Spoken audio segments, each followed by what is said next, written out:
Greetings to you. You are listening to the Human Butterfly Effect podcast with RDW, and I am yours truly, RDW. Thank you for joining us on this edition of this podcast. I just want to make a note about the following podcast that you're going to listen to. It is a pre recorded podcast, and you may notice some minor background noise. My cat was meowing. You may hear him. I also was under the weather at the time of this recording, so you'll hear me coughing. Nevertheless, I still decided to move forward with this recording because I thought, number one, it's a very important conversation, but also it was a very organic conversation. So, yes, we could have re recorded it and made it perfect for you all. But I would ask that you would look beyond the minor noise and focus on the content of the conversation. Again, I think it was very organic, and hopefully, you guys will be encouraged or will learn something from it. So, without further ado, I invite you to listen to the following podcast recording. Again, this is the Human Butterfly Effect with RDW.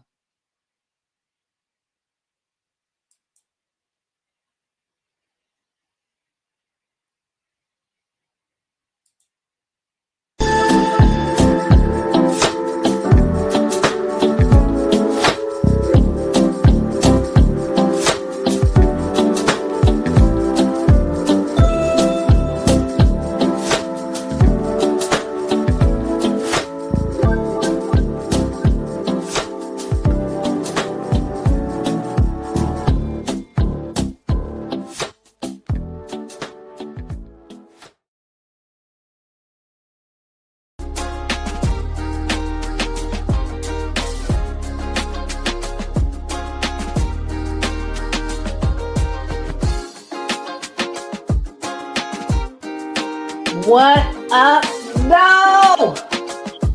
Greetings, good evening. How are you? Welcome. Thank you for joining me. I'm so excited to have all of you here. You are listening to the Human Butterfly Effect podcast with RDW, and I am yours truly, RDW. We do have a special guest today, so let's get started. Greetings.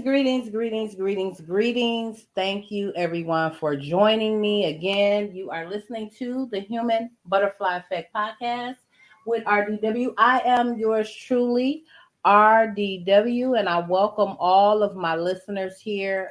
It is a pleasure to have you here today. And we do have a special guest here, and I will introduce them in just a moment. But before we get into today's topic, I do want to invite all of you to follow me on social media. We're pretty much everywhere except Twitter at RDW Creations. Again, that's RDW Creations. You can also check out our website, and our web address is rdwcreations.com. On that site, you can find out all you need to know about us, as well as listen to previous versions of this podcast. Now, if this is your first time listening, I encourage you to go back and listen to the very inaugural episode so you can understand what it is that we're trying to do here. I did go into detail about what the butterfly effect means and how that relates to this show. So I'm not going to do that today, but I will let you know that this is a podcast where we dive into the impact of small actions rather, that lead to societal change. You know, if we want to change the world we live in, we first got to change ourselves. And sometimes you can't change if you don't have any understanding. So that's the gist of what this podcast is about. Today, our topic is going to be beyond our capacity. We're going to celebrate Black women on this show. And in fact, we're going to celebrate Black people. I know that Black History Month is wrapping up next month.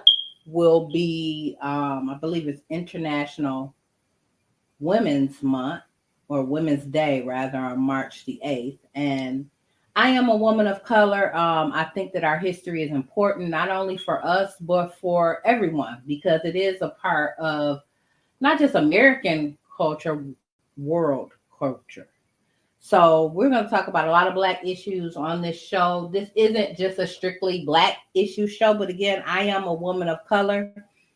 And I did talk about how the Harlem Renaissance has inspired a lot of the work that I do. So we're going to pay homage to our people on this show, particularly on this episode. So before I bring on our very special guest, I want to read a quote to you. It said, women must become revolutionary. This cannot be evolution. It has to be revolution. And that is a quote by Shirley Chisholm. If you don't know who she is the first Black woman to be elected to Congress. And so what she's talking about is that we have to be change agents. That's what the word revolution means. It means being changing. That's what revolution is. Changing. So we have to become change agents. And we do that not only by just using our voice and our talents and our gifts to call for change, but we got to raise awareness. We got to create a safe space where we can talk about some of those heavy issues. And then we also have to celebrate one another. We got to stop normalizing negativity. You know, I think that's something people in general do. It's so easy to be angry and upset. And don't get me wrong, I have my days, okay? If you know me, you know, okay, I can go there. But this work that we're doing and this podcast, it's not just about me or just not about you all. I'm a part of the process too. You know, I want to change as well. So I'm going to go ahead and introduce our special guest. And her name is Melanee Calhoun. She is an awesome mother of 2 adult children, born and raised here in the D. She is a sister, and she's a fan of all cultural things. I remember when I met her, she talked about how she loved museums. My heart just jumped for joy because I'm a nerd. So I like going to the orchestra. I like going to museums. Don't get me wrong. I hang out. I turn up too. But I like learning. To me, that just makes me feel so alive, especially when I'm learning about culture. Not just my culture, other cultures. So one of the best ways to do that is go to the museums. And so she loves that. She also is a huge nerd. She said she considered her style, you know, her fashion sense may be nerdy, but I don't know about that. That's debatable. And she has an interesting sense of humor and an open mind, which makes her perfect for today's discussion. And Melanee, I'm going to go ahead and bring you on board. Let's give her a round of applause. Thank you. Thank you. Thank you for having me. It's a pleasure to join you. Welcome, my sister. How are you on this evening? Thank you for I being am here. well. Thank you for having me. I'm feeling powerful. That's how I'm Oh, feeling well, this that's evening. what we need. That's what we need. That's what we need. We need some empowering energy for our people out there. You know, before I did, so I'm a nerd. I said that I know that like 5 times already. But before I do these podcasts, I research and I'm a reader anyway, so I read every day. You know, I'm not gonna say I read novels from top to bottom every day. No, but I read every day, whether it's the newspaper, something, and not just in this city or locally. You know, I read national news. I just read. I read quotes. I just read. And so I was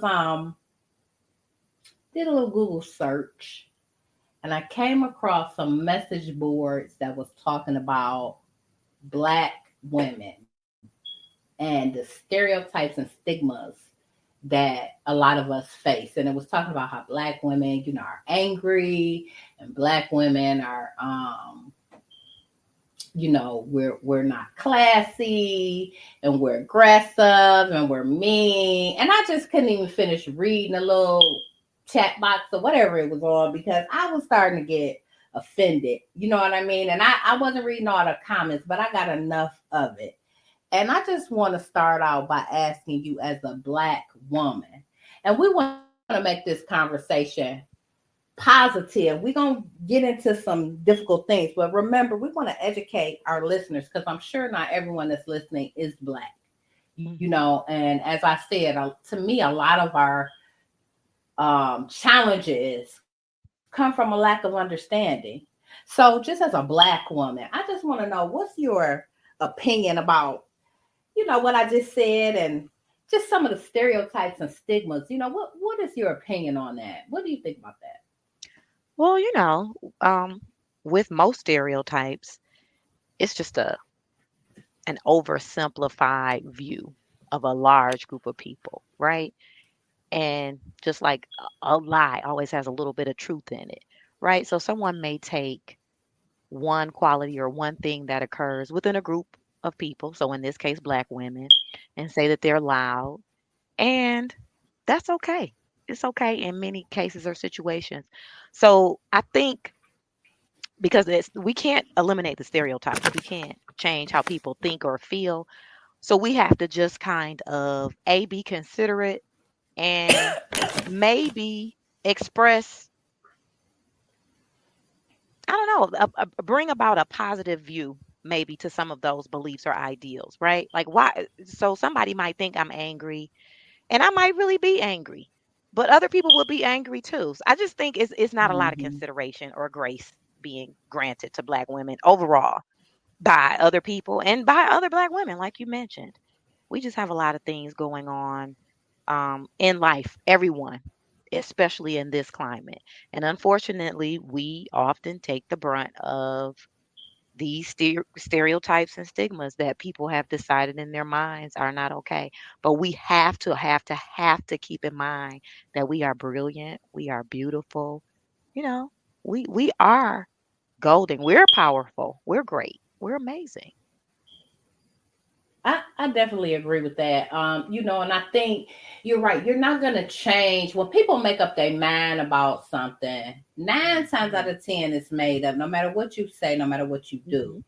But with that being said, I think that a lot of stereotypes and stigmas come from laziness and a lack of accountability. So let me give you an example. Mhm. Um, in my last book, I talked about this, but it wasn't relating to black women. It was relating to homeless people. And I'm going to share with you and my listeners verbatim what I said. I said, people think, people don't allow their mind, and this is why I named this Beyond Our Capacity, because people can only think, they're not going to go beyond themselves. That's why it's so important to learn, because when you learn, you become open minded about other things. But when you're closed minded, your capacity is limited. And I talked about homeless people and how people tend to think the worst about those people, or they think that they did something wrong to get in those situations. And I think, I'm bringing this back around to black women, but I think part of that is because if I can convince myself that you ain't about nothing, or that you're wrong, or that you're undeserving for whatever reason, then I'm off the hook. I don't have to help you. In other words, I Mhm. don't have to be accountable. In other words, my conscience don't bother me. But if I get some understanding and I begin to find out that maybe what my assumptions were is incorrect, then I have to be accountable, if to nobody but myself. And so I think that that's why there's a lot of stigmas and stereotypes, because it doesn't fit the narrative, not just with black women, homeless people, black men. I mean, we go up and down the list. But I think that's where it comes from. It's because people just don't want to be accountable to themselves. It's easier to believe or feed myself what the song said, beautiful lies. They Oh, say for sure. beautiful because there's no challenge to it. But without, you can't have change without challenge. Change is uncomfortable. So you gotta be everything can't be sugar and spices and roses and nice. You know what I'm trying to say. Absolutely. Sometimes even with our thought processes, what do you think about that? I think you hit the nail on the head, like literally. And in this case with Black women, but in your previous episode, with homeless people or the unhoused, um, like you said, with learning, you do have the capability or the option to expand your capacity, right? So that's why those who have the intention to oppress or the intention to sway one's opinion to maintain the stereotype or the stigma, they don't want you to learn anything. They don't want you to experience a certain group. So that's why I think there's a big push to eliminate a lot of things. Um, how we interact with people, because with interaction you get to, oh, okay, well, or and even just with learning, like, oh, okay, well, now I see why this is that way. So now I Mm-hmm. have some Mm-hmm. understanding, and Mm-hmm. now I Mm-hmm. have some, I get to change my opinion. That's right. So And then a I have lot to of be it lays in accountable the because when ignorance. you learn, you got to Absolutely. pass that along. So if I'm sitting up, if Absolutely. I'm white and I'm sitting up with my white friends, let's just be blunt about it, and I'm talking about black people, and in this case, black women. Oh yeah, that's angry. You know. And then I actually have a conversation with a black woman and get to know her, and I find out that that isn't true. I'm Hmm. accountable not only to my own perceptions, but I got to go back to the people that I was sitting up with and say, hold on, wait a minute. I tell my Hmm. white friends that, and I have some white friends, believe it or not, that are very cultural. They Hmm. understand and they're honest about, you know, um, our history and how white people mistreat people, and not just women, but poor people across the board. And I often tell them it is your responsibility to go back to your tribe when you interact Absolutely. with me and you say, "Oh, you're so smart," or "Oh, you write so good," or "Oh, you're so articulate," or "Oh, we had a good time." Because sometimes we hang out. It ain't all business. Sometimes we have, communion, if you will. I don't mean the church can, but you know what I'm saying. It's Hmm. your responsibility to now go back to your tribe. You understand what I'm saying? And tell them, Absolutely. oh no, you know how we were sitting up talking about XYZ? No, I had this experience and I learned something. This is not true. And I think that's why, um, like I said, people want to hold on to their stereotypes and stigmas because Hmm. they don't want to be accountable. They don't want to change how they think. They don't want to do nothing different. It messes with the status quo.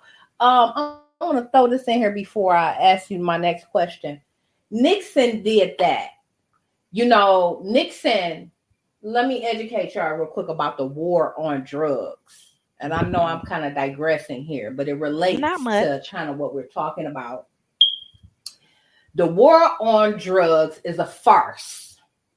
Now, I don't say it began with Nixon, but it really hit full steam with Nixon. And the reason why is because Nixon was losing the election. People did not like him.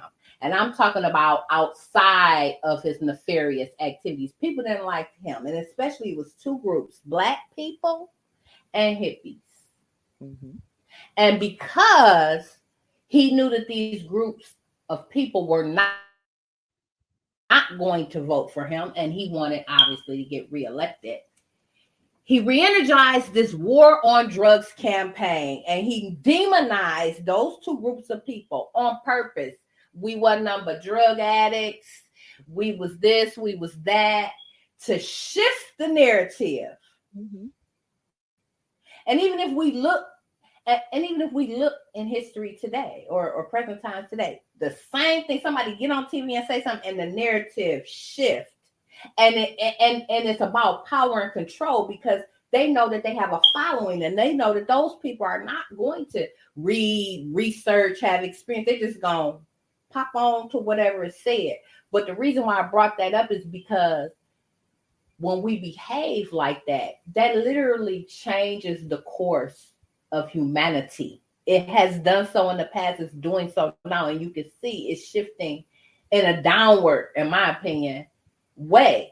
But what I'm saying in this podcast is that it ain't got to be that way. Because if you want to change the world, you got to change people. We inhabit this world. We make up the world, and you can do that one person at a time. Somebody may be listening that's gonna get something that you and I are saying, and we just kicking it. You know what I'm saying? But somebody gonna Mhm. get something and take it back to their tribe, and hopefully that's how we get the ball of change. Picking up some steam, because that's our problem. We too much the same, even with our thinking.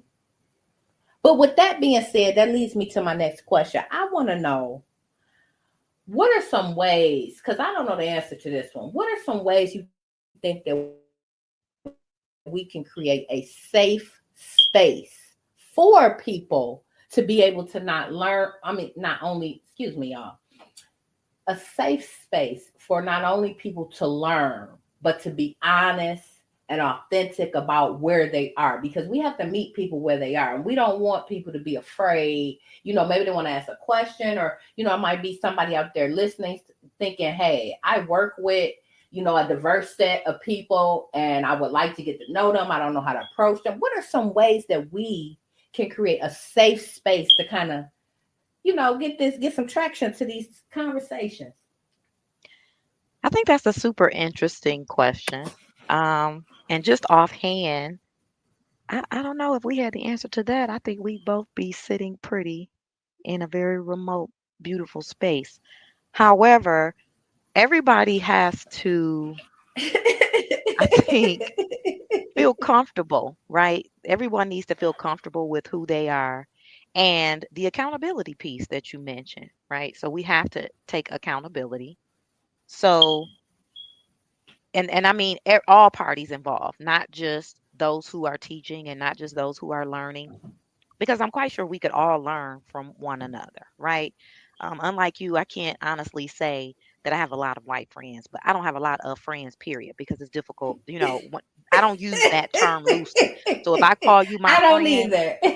you You are my my friend. friend. Yes. Um, but I do have a lot of interaction with a limited number of white people, right? And so with those people, I think that they, number one, they were open to listen and relax and accept some accountability, some responsibility.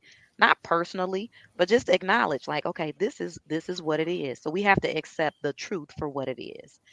And take our emotions out of it. I think that's a big part of it though. Just the emotional part because it is emotional. It will make you angry or feel bad or sad depending on your position or your standpoint in these relationships. But I think in order to create a safe space, we need to definitely be comfortable. So it's not for everybody to do, right?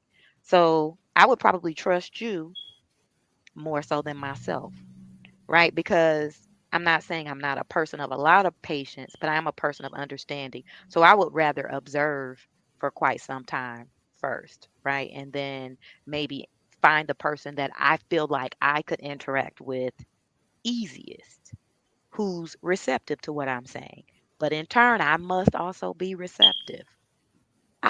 I don't know. I really honestly can't I don't have a quick sum it up response for you.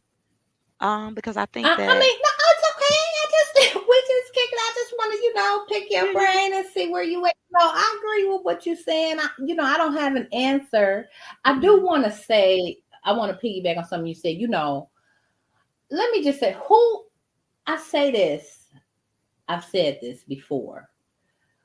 Sometimes we got to ask ourselves who or what influence us and why, because a lot of us are holding on to traditions, and I'm talking about just your mindset Absolutely. Mhm. that no Ooh. longer serve you. And so you have to ask yourself, who or what influences me and why. Now let me tell you something about my white friends. Now, as far as creating a safe space, I have a suggestion. I don't know if this is a solution, but I think you have to get in an environment that you are comfortable in. Absolutely. And I think you said that. And so for me, a lot of my white friends, or acquaintances, they're very solid acquaintances, um, comes from my advocacy work. Mhm. You know, when I'm out there, I'm gonna tell you something. I'm like I say, this podcast is about speaking the truth. So I'm not gonna hold them up. I'm not, sometimes when I'm asked to speak, I have to, and I go certain places, I have to tailor my message, based upon those who have invited me or the environment I'm in. But this is all me on this podcast. So we're not doing that here. So let me tell you Okay. something. When I advocate, when I first started protesting, and it really bothered me because when we read about protests from the civil rights era and before and after then, as it relates to poor people or black people, we see the Million Man March and Martin Luther King had it, we see us, our people. Mhm. But Mhm. in 2020, in these modern times, when I'm protesting out there for poor people, renters, homeless people. Not all of them are black now. I know some of y'all saying they all Of ain't black. course. I know that. But in this city, in an urban city, majority are. Mhm. And it's almost offensive because when we on the picket lines, the majority of the people white. Oh, it's some black people Yeah. there. I'm not saying ain't nothing, but let's just, and these aren't scientific. I have It is a scientific study, so these numbers aren't 100% accurate. But just to give our listeners an idea, if I go to a protest and it's 100 people, 75 to 80 of them is white. And Yeah. so when I first started, getting out there, that was offensive to me because where we at? Because the people that they using their voice and their time to speak up, majority of them is us. And you got Yeah. people that's not. So my point is, I began to connect with them people because I saw something that wasn't the norm, that didn't fit the stereotype, that didn't fit the stigma. And when I talked Mhm. to them, a lot of them had stories, and a lot of them told me, real stories. Like one person told me, and I'm not gonna tell you their name and we're not gonna do that, but I'm gonna try to switch it up so that I'm gonna switch this up like I do my writing, add a little truth and a little lies, so that I don't reveal this person's identity. That's why I'm doing that. Okay. But this person, I asked him, I said, "Why are you out here advocating for the homeless? Have you been homeless? No. Do you know somebody person? No. Are you doing this for a job or a paycheck? No." And the person told me when they were in their environment, they saw people of their kind, and I'm talking about white folk, Mhm. mistreat people. Mhm. And this person had come into an inheritance from one of those people. And Mhm. they said when they got their money, they said, "You know what? I'm going to take this money and I'm going to go out in the streets and I'm going to take the money." The Bible says that the wealth of the wicked is stored up for the righteous. In other words, they're going to take this inheritance from this racist, no good person who they watch mistreat people throughout their life. They're going to take their money and go help the same people. So I'm saying that to say, not all, just like we started this podcast about stigmas, not all black women are angry and mean. Absolutely. They don't understand the story or the history of black people because the opportunities and the resources are not the same. They mistake us, our passion. Like, I'm very passionate, but it's not. It's always misinterpreted as anger. But just like not every black person fits that stereotype, not every white person is racist. Not every white person is talking about black. Some of them, like this person I just gave you an example, and most of them that I connected to, because this is why they became my friends. We have a similar interest, even though our backgrounds are different, even though our skin color are different, even though our economic situation, our social, we stand on principle. And I'm telling you, Absolutely. some of them is what's the word I want to use? I don't want to say cutthroat, but they about that life, Oh, okay? for sure. They ain't just talking. No, they about that life. You understand what I'm saying? When they out there protesting, when they out there advocating, oh, they about that life. They ain't just BS. They about. I walk side by side with them more than once. And so I say that to say, when we talk about creating a safe space, sometimes you got to go into an environment that's meant for you.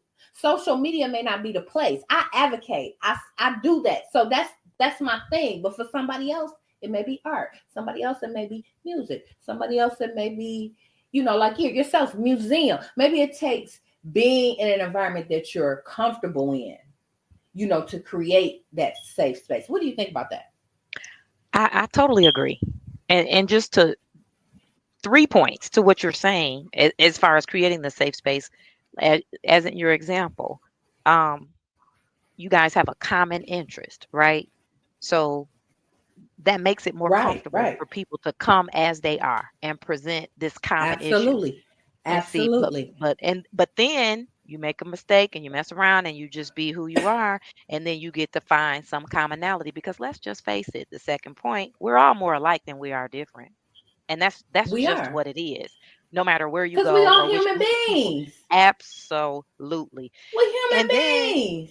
it goes to the point you made again: who or what influences us, right? So if we have a similar experience in our community, different communities, but a similar experience, then we're going to probably have a similar, not all the time, of course, but the probability that we would have a similar outlook or a similar view of something increases. So I agree with that, you know, but a big part of that is a lot of people, like you said, are not comfortable to go out. Like you said about the example of 100 people out protesting, and 75 of them might be white people. But that 75 people may have seen their parents protesting something, or not even necessarily just protesting, but standing up to the point of making a sacrifice for their time and their energy for something that they truly and strongly believed in, right? So that may have been an example that they saw. And that's not to say that we don't see those examples, but sometimes we don't feel as empowered to do things or to feel so strongly about something unless we're in the midst of it, right? But if you're in the midst of the drama, of the turmoil, of the whatever it is, that's not where your focus is. So I just think we all need to have a little bit more consideration, a little bit more grace, because back to what you were saying in the intro, we have to change ourselves first, right? And then we can change our communities. So the group of friends that you have or acquaintances that you have that may be white women or Asian women or just any other women who may have had one idea about black women can go back to their friends and say, you know what? I know this really cool girl. I love kicking it with RDW. She's so cool. I remember when we met.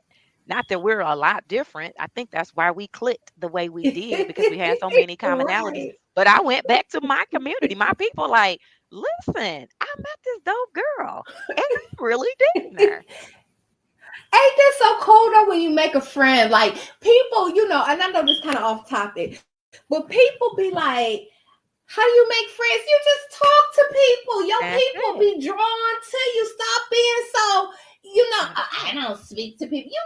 I said this to a girl. I don't know if she listens to the podcast or not, but I'm gonna call her out, not by name, but she always on social media, like, she one of them fight the power type chicks, Mhm. about her people and eating right, and one of those like Erica Badu type chicks. And she gonna put on her stat talking about, I don't talk. This was recently talking about, I don't talk to nobody. I don't never say hi nothing to nobody. I just nod my head. And me and my mouth. Sometimes I can't. I'm working on it. God know I'm working on my restraint. Okay, I'm working on trying to be a little softer and calm. But sometimes you gotta call things out. And I said, how dare you? You get on this social media site every day talking about you for the people, and you telling me you can't open your mouth and say hi to nobody? How dare you even post that BS on some? I don't. I mean, this was her stat. I don't never say hi to nobody. I just nod my head. Who the fuck are you? And then you on here talking about fight the power. I'm not saying she's saying that literally, but Right. what I'm saying? Right. We gotta stop faking the funk. Be for real. If you for your people, be for your people. How dare you think you too good to say hello to somebody? And I'm not. Listen, there's certain situations I don't open my mouth either. Don't get me wrong. I'm not trying to say we supposed to be Mary Poppins, but you need to say what you mean and mean what you say. You need to be authentic and organic. We need to stop playing with people. You out here talking about you for the black man or the black woman, and then you mistreat your own people. You're not I even feel like I kind know to this your lady. own people. I don't I know feel what are like I they do. know her. Look, you might have seen it. Look, she might be listening, but look, like I told you, we ain't pulling no punches here, okay? Because I For want us sure, to be for better. sure. I'm not calling her out to embarrass her. Like I said, I didn't make her No, not tell at her all. name or nothing like that. And I'm not saying that to shame her, but I'm saying we need to be for real. We gotta do the work. It starts with us. How dare you talk about how somebody else mistreats you and you don't even treat yourself right, let alone your Hmm. people right? Hmm. Come on now. Don't tell me about what somebody else doing, even though what they might be doing might be all the way wrong. But what about you? It was just so offensive. You gonna post that shit like you a ball, like like that's what's up. I don't never say hi to nobody. I just nod my head. I said, how dare you? I went right on her stand. I might be blocked. I don't know. I don't care. But you need to hear that. So you can be accountable. How dare you on your stuff every day? Black people, we not unite black people. Power to the fight the power. And then you talking about, I don't never say hi to nobody. Girl, bye. Miss me with that. Okay, listen, we gonna wrap this show up, and I want to wrap it up on a lighter note. I talked about us raising awareness. I think we did that. We did a call, a call for change. We talked about creating, a safe space. Now I want to end the show on a little lighter and positive note. Let's celebrate Black women. So let's end the show. I want to ask you about, and I'll give you a moment to think. In fact, I'm gonna set the timer because I know I didn't prepare for this question. So I'm gonna give you a minute to think. But what I want to say is, think about a black woman that you want to celebrate as we end this show. I'm gonna set the timer. Okay, well, one comes to mind right away. Right away. And we're not very close in relationship. I know her as a mutual friend, right? This is a young lady who faced a lot of adversity, and she is an example that's out of this world. I speak about her frequently to anybody I have an opportunity to. Her name, I can name her, right? It's not a big deal. Oh Her yeah, name is you can Dr. say a name, Charlotta shout out. Dillard. No, Dennis. Woo! Dr. Charlotta, Wait, Charlotta wait. Dillard. Dennis. Pause. I'm gonna get it Pause. together. Pause. Let's give her a round of applause. Yes.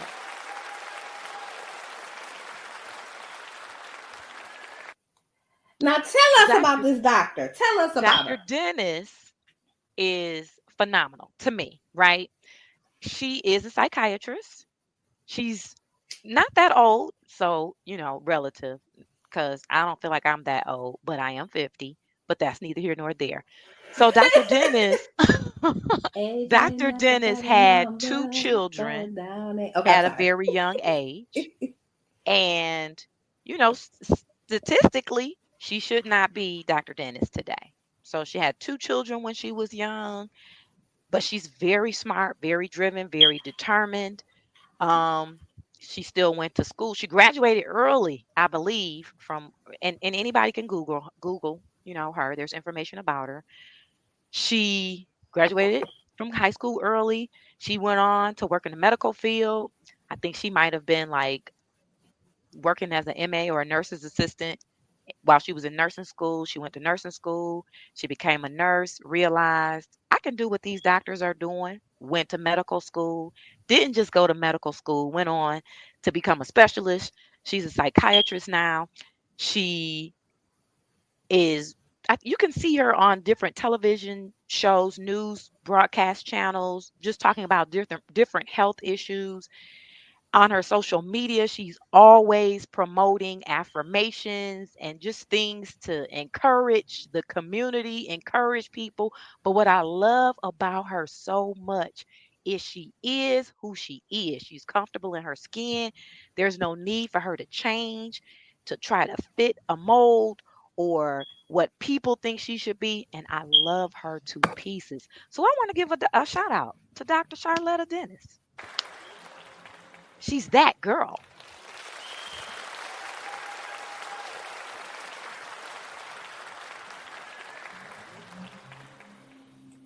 How about you?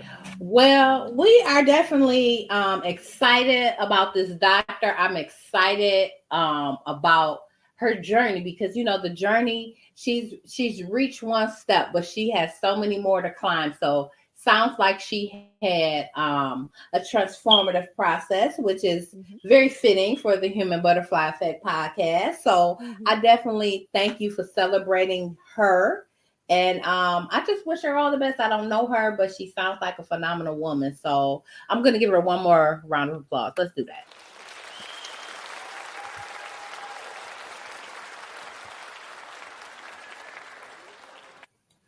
Well, I'm going to make mine short because I could go on and on and on. And I didn't plan to do this, but I got three women that I really want to celebrate today. First and foremost, and I'm not going to say their names, but if they're listening, they know who they are. First and foremost, I want to celebrate my prayer partner. Let me give her a round of applause.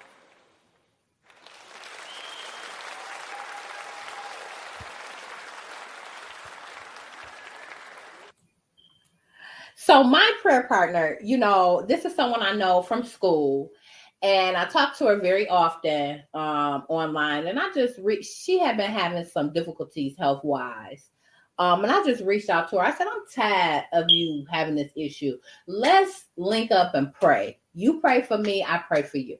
Mhm. And I told her, this is what I'm praying for. And this is what I need you to pray for. And I said, let's just commit to every day we're going to pray for each other. Just once a day. I just commit every day. I said, let's try it for 2 weeks and see how it goes. And she has been holding me up in prayer. I want to say that I have been doing the same. And it has been a phenomenal experience because to me, that's what building connections is about. It's about the mind, body, spirit, and the soul. So we have to have people that enrich us on different levels. So I definitely want to celebrate her and thank her for linking up. And it ain't even, we just praying. And prayer is so powerful. If y'all don't know that, prayer is so powerful. The second person that I want to celebrate is my friend Butterfly, who recently got engaged. Oh, congratulations, friend Butterfly. That is her nickname. We went out recently and we toasted to her new journey. And everything happens for a reason. You know what I mean? Sometimes stuff have to happen in order for other things to happen. In other words, it's a Absolutely. process. We just want to go to the end, but that's not how it is. And even though I linked up with her, I know her from substitute teaching. And even though I linked up with her to celebrate her engagement, she just poured so much into me, enriching me as a woman. And those connections that we have with people are very important because you need people to pour into you, remind you who you are, celebrate your gifts, your success, encourage you when you're down, pray for you when you're weak. We need to build those connections. Sometimes we lucky enough to find all of that in one person. But the reality of it is we usually don't. So that's why we have to have a diverse, they talk about eliminate. No, that's why you need a diverse set of circle. I know people at the bottom and people at the top. And trust me, sometimes I need to go to the people at the bottom for certain things, and sometimes I got to go to the top. So it's good to have that diverse set of, we ain't even gonna call them friends, but people that you can connect with. That's right. Because you never know when you're gonna need somebody to bless you. And it may not even be a thing that you need. Like I said, it may be a prayer, a hug, a word of encouragement, Hmm. or you go, girl, you keep it up. And the third person that I want to celebrate is you, Melanee. Oh, thank you. You a round of applause. Thank you. Melanee, this has been a pleasure. Thank you for joining me on this podcast. We're gonna have to Thank kick you it for again, girl, having for the me. people. Thank you so much for being here.